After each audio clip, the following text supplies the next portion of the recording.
मेरा मुशाहिदा ये है कि 80% स्कूलों के जो प्रिंसिपल्स होते हैं वो अपने टाइम को मैनेज करने के हवाले से, अपने टाइम की यूटिलाइजेशन के हवाले से मिस्टेक करते हैं और फिर उस मिस्टेक के नतीजे के अंदर वो अपने स्कूल में कोई बड़ी तब्दीली नहीं ला पाते, कोई बड़ी बोल्ड मूवमेंट नहीं चला पाते, कोई बड़ा वाज़िया विजिबल जो डिफरेंस होता है वो क्रिएट नहीं कर पाते। वो गलती क्या है? मैंने पाकिस्तान भर में कई सौ स्कूलों का जो है वो उनको एवेल्युएट किया है, उनको ऑडिट किया है। और जब मैं स्कूलों के सिस्टम को एवेल्युएट करता हूं तो प्रिंसिपल से भी एक सवाल जो है वो ज़रूर पूछता हूं कि आप जो हैं अपना जो पूरा दिन है उसको कैसे गुजारते हैं, किन कामों पे अपना टाइम जो है वो क्या करते हैं, स्पेंड करते हैं, या दूसरे लफ्ज़ों में आपकी जो टू डू लिस्ट है वो क्या है। जब मैं ये सवाल पूछता हूं और आपसे भी अगर मैं ये सवाल पूछूं तो हमारा जवाब भला क्या होगा? इन्हीं कामों के अंदर सर्व करते हैं ना कि सुबह आते हैं, टीचर्स की अटेंडेंस चेक करते हैं और मुतबादल टीचर का क्या करते हैं, अगर कोई टीचर गैर हाजिर है तो बंदोबस्त करते हैं। किसी क्लास में पंखा खराब है, किसी क्लास में बोर्ड टूटा हुआ है तो उसको मरम्मत करते हैं। जो बच्चे गैर हाजिर हैं उनके घरों में कॉल्स करवाते हैं, जिनकी फीस नहीं आई होती उनके घरों में कॉल्स करवाते हैं, राउंड लेते हैं, सफाई की सूरत हाल देखते हैं और जहां सफाई अच्छी नहीं होती तो क्या करते हैं, सफाई का बंदोबस्त करते हैं। और इस लिस्ट को अगर हम और बढ़ाएं तो इस तरह के कई और काम जो है वो क्या है, ऐड होते जाएंगे। तो ये प्रिंसिपल जो है वो अपने सारे दिन का 80 to 90% हिस्सा इन्हीं कामों के ऊपर जो है वो क्या करते हैं, सर्व करते हैं, इन्हीं कामों पर डिस्कस करते हैं, इन्हीं कामों के बारे में कम्युनिकेट करते हैं, इन्हीं के बारे में क्या करते हैं, एक्शन लेते हैं। ये जो काम है, इन कामों को मैं कहता हूं, ये जो काम है ये हैं लो कंसर्न्स एरियाज। ये स्कूल के क्या होते हैं, प्रिंसिपल के लिए क्या होते हैं, ये लो कंसर्न्स एरियाज होते हैं। यानी ये ऐसे काम होते हैं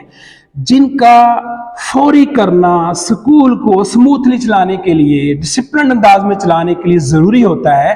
लेकिन इन कामों का अगर ये ना भी हो या हो जाए तो इनका कोई लॉन्ग टर्म इम्पैक्ट नहीं होता स्कूल के कल्चर पे, बच्चों की अचीवमेंट्स पे, ओवरऑल स्कूल के सिस्टम के ऊपर। और इसके बरक्स मैंने ऐसे प्रिंसिपल्स भी देखे हैं जो इन सारे कामों को, जो लो कंसर्न एरिया के काम्स होते हैं, उनको क्या करते हैं, डेलीगेट करते हैं अपने किसी टीम मेंबर को और उसके जरिए काम करवाते हैं और खुद अपने टाइम का 80 to 90% जो हिस्सा होता है वो उन कामों पे खर्च करते हैं जिनको मैं हाई कंसर्न एरियाज कहता हूं। ऐसे काम जिनका फौरी करना स्कूल के सिस्टम को चलाने के लिए, स्मूथली चलाने के लिए जरूरी नहीं होता, लेकिन जिनका जो इम्पैक्ट होता है बड़ा लॉन्ग रन होता है, जो स्कूल के सिस्टम को बदल देते हैं, कल्चर को बदलते हैं, बच्चों की अचीवमेंट पे असरअंदाज होते हैं। ये प्रिंसिपल क्या करते हैं, ये क्लास में जाते हैं, टीचर्स का टीचिंग मेथड देखते हैं, उसको ऑब्जर्व करते हैं, उसको इंप्रूव करते हैं, उसको इंप्रूव करने के लिए ट्रेनिंग करते हैं, टीचर की प्लानिंग को देखते हैं, बड़ा केयरफुली देखते हैं, उसको इंप्रूव करते हैं। ये अपने स्कूल में टीचर्स के बिहेवियर को देखते हैं, बच्चों के बिहेवियर को देखते हैं, ये स्कूल के कल्चर को ऑब्जर्व करते हैं, उसके ऊपर जो है डिस्कस करते हैं, उसके ऊपर कम्युनिकेट करते हैं, उसके ऊपर जो है एक्शन लेते हैं। दूसरे लफ्जों में ये जो प्रिंसिपल्स होते हैं ये अपने टाइम का 80% जो है वो हाई कंसर्न एरिया में खर्च करते हैं। ये कोई गोल सेट करते हैं और अपने टाइम का अक्सर हिस्सा उस गोल को अचीव करने के ऊपर लगा देते हैं। ये रोजमर्रा के कामों में उलझ कर जो है वो दीगर प्रिंसिपल्स की तरह अपना टाइम जो है वो लो कंसर्न एरिया में जाया नहीं करते। ये हाई कंसर्न एरिया को क्या करते हैं, फोकस करते हैं, उसके ऊपर डिस्कस करते हैं, उसके ऊपर कम्युनिकेशन करते हैं, उसके ऊपर एक्शन लेते हैं,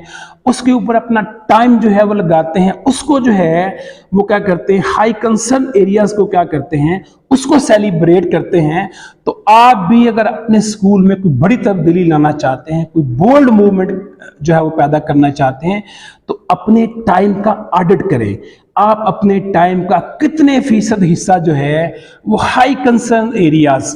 बड़े गोल्स के ऊपर जो है वो लगाते हैं और कितना टाइम जो होता है वो मामूली कामों के ऊपर जो है वो सर्व करते हैं। याद रखिएगा, कोई भी वो काम जो आपका टीम मेंबर कर सकता है आसानी के साथ, उसको तफवीज़ करें, उसको डेलीगेट करें और खुद जो है अपने टाइम को जो है वो स्पेयर करें हाई कंसर्न एरियाज के लिए, अगर आप अपने स्कूल में कोई बड़ी तब्दीली जो है वो लाना चाहते हैं।